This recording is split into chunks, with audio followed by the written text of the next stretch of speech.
Palakas na po ng palakas po ang bagyo mga kapamilya.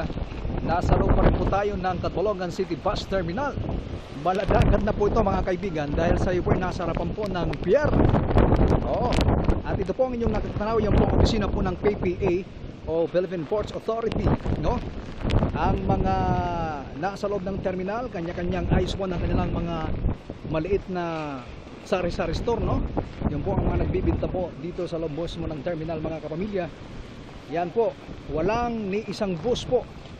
Sa normal na araw po, umaabot po ng 100 ang bus araw-araw na umaalis po patungong Mindanao, patungong Maynila, no?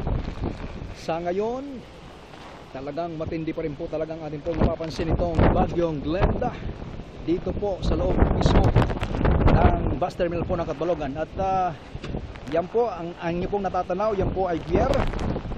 Ngunit o ano lamang po at ulan ang ating pong natatanaw ngayon mga kapamilya.